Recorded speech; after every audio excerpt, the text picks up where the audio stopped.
just want to get the health stuff out of the way early here. Like, how are Micaiah and Gretchen, and do you think they'll be available tomorrow? Yeah, they're not going to be available tomorrow. So we'll go with the same as last game. How do you, I guess we'll start with, like, what have you learned about your team over the first non-conference portion of this schedule?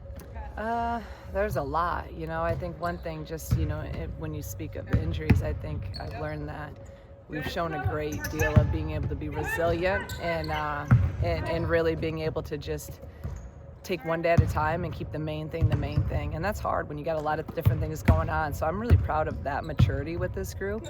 It's been about, okay, who's ready, who's available, and then it's next woman up, and we're going to come out and we're going to compete, and we're playing to win every single possession. So I just think that maturity level to them, and I think I've said this before, I've learned that we were way more consistent defensively this year, which I think has been I think we can hang our hat on. We're going to need, obviously, going into Big Ten play as competition rises. So I think those are probably two of the biggest things I've learned about them. When you're trying to get a true gauge of your team on the court, how do you do that when you've had players out or in different roles? Like, how as a coaching staff do you feel like you can give the best evaluation of that? Yeah, that's, it's challenging at times, obviously, because you go with the group, the people you have available, and then you kind of see where you're at with that, and then that can change. It changes the next game, and now you have a certain other, and then we got people back. So it's just about, you got to adapt. That's the name of, life, really, is the name of basketball and any sport. So we do what we do. We have our main, our system, and then it's more the players and, how can we utilize them the best? How, are we going to match up? I mean, those are the more technical things that go into it. What's opened up for your offense with Barry available now and doing what she's doing? Yeah, just another person that can stretch the floor, and I think that's when you have Gretchen or Micaiah off the floor, you got to play them, and you got to stretch out, and when we weren't hitting shots, now everything just gets more compact, and now they're able to take away our driving lanes and some of that stuff. Just they muck it up a little bit more. So now, Barry being able to come out and hit those threes the other night, that was a huge advantage for us. So, and she's shooting the ball at a pretty high level, and still getting back into, again, she's only played 3 college games, so she's still kind of getting the groove of everything, but she's really helped us offensively. When we got Ren today, she said she was confident if you ever need her at the 5. I know you haven't gone to that in a game, but you're about to see Big Ten play. Yes. And God forbid anything happens to KB, or you just don't want to play her for them in a Big Ten game. No. How do you feel about that, using that option? I feel really confident, and we do it in practice, and with how Bryn's defending, I mean, I think that's, Bryn's greatest strength is her knowledge, her ability to defend and know our system.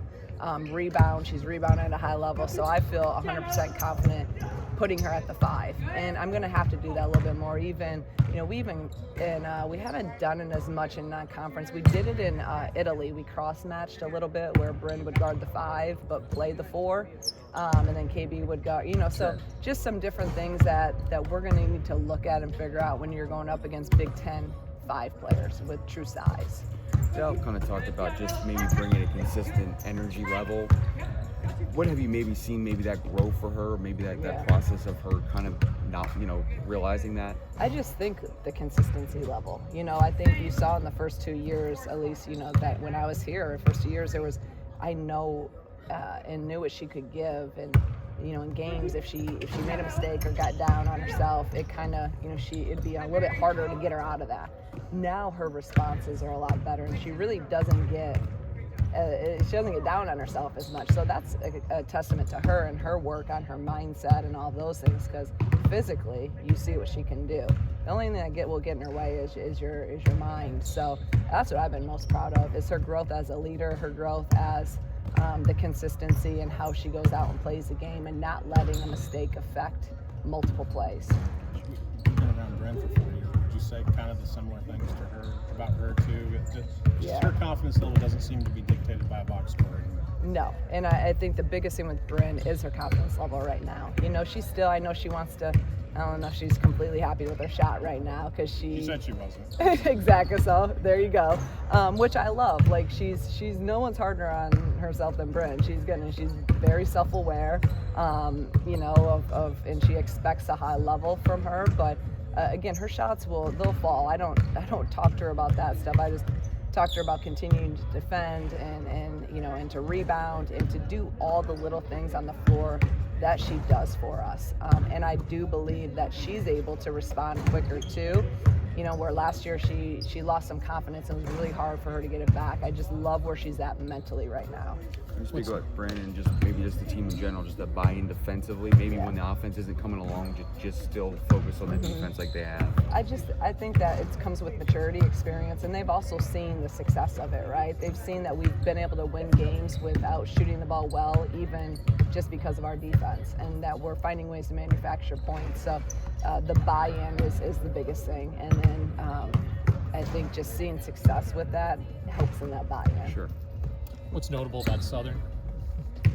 Yeah, it's another team that first off, their schedule. They're the third toughest schedule. I mean, their schedule. I looked at them like that's crazy.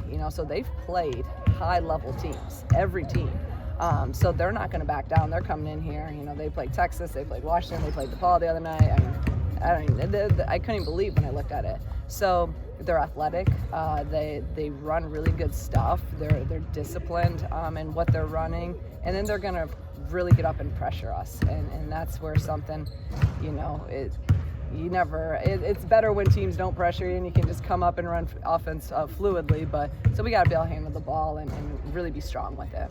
And between tomorrow and the next game is 8 days or whatever, so how does that work for off time? Yeah. Kids going home for holidays and that? Yeah, after tomorrow's game, they'll have off until we'll bring them back Christmas night because we played the 28th this year.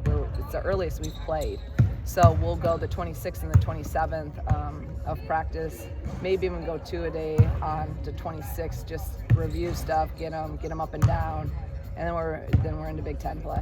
Just out of curiosity, when kids go home, do you hope hey, this is a break, could you off your feet, or is it like go find a gym and stay sharp? There's I think a good mixture. You need a break. You need a mental and a physical break because it's a grind, and that's our staff and our players. I need them to be in a good headspace. But you also can't take 5 days completely off, or we'll be out of shape and then eat whatever you want, and we'll be out of shape come Oregon. So they'll have a plan. They'll have a strength and conditioning plan. They'll have a plan with Autumn in terms of recovery and rehab stuff, and and a basketball plan as well. So a good mixture in there. Mm-hmm. What stood out about Barry's process while she was out to come back and she had an injury? The fact her shooting to still shoot like this. What did you see from her during that? Barry, the great thing about her, she never gets too high or too low. She just goes about her business. We came up, I know I've said this before, we were really going to, at the start of the season, kind of just narrow her in at the 4 to not overwhelm her, really get comfortable with that. But then we're like, well, we have all this time. How are we going to utilize 3 weeks off? So she started really studying the game. She was in with Coach M all the time, drawing up the plays at the 3 and the 4 spot, watching film, doing everything she could do physically, working on her left hand. She was working on her handle a lot with her left hand. So she stayed, even when she couldn't be on the floor, she was on the sideline when we were going up and down. She's running sprints up and down on the sideline. That's how you stay ready instead of getting yourself out of shape, not keeping your mind fresh. She just did everything that she needed to do. And now when she's back, now she's playing the 3 and the 4. The other night she played more of the 3 for us. With Adalia, it seems like sometimes when it rains it pours with her scoring. Is there anything to that? Is that a game plan thing? Is that her finding her groove, or a little bit of both? I think it's a little bit of both. I always try to get her going early, so we'll run some stuff for her early on just because, first off, see how they're guarding our actions, see how they're guarding ball screens. But if we can get her going, again, you guys know her energy is just, we really feed off of that. And to keep her in a really good, if she can get an early basket, I think confidence-wise, like all these guys, it gets her in a good place. So, but we feed off her in every way, and her energy is absolutely contagious. And we need her to score, we need her to defend, and we need her to just be her and play with a lot of joy. She talked about a growth mindset, and you talked about headspace in the mental part. I'm curious for you, has that always been an emphasis as a coach, or has that grown for you over time? Yeah, it's always been a huge piece to what I believe in our culture that we want. I firmly believe, and I know as a player, I wish I had all those resources to work on your mindset. And so I think it all starts with your mind. And if your mind's not in a good place, and your bodies will really follow that. So, obviously we had Dr. Cook with us over at Dayton, and then I brought her here. So it's always been something that I believe in and really want to try to instill and develop really here with our program. Does that go along with reading the book? They told us you guys are reading a team book this year. Yeah, we always tried to read a book. We're reading Chop Wood, Carry Water right now. It's a great book. It's about everything that we really talk about, the process, the little things, the details. And so that's, I think that sometimes, they get sick of hearing me say all these things. So anytime that we can bring a book in and bring some other, things that motivate them, I'm all about it.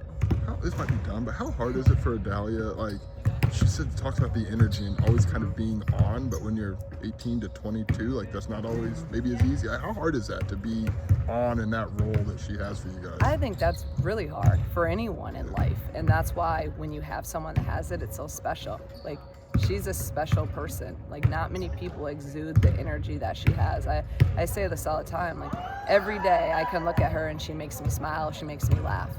Not everyone has that. It's a gift. I think it's just an absolute gift that she has. How she plays the game. And that's why I said after the last game, I just want to run out there and hug her sometimes, because I'm like, it's just special. And I don't take her for granted. I say all the time I'm going to miss her like crazy, because not everyone has that in them. And I think that's just who she is as a person.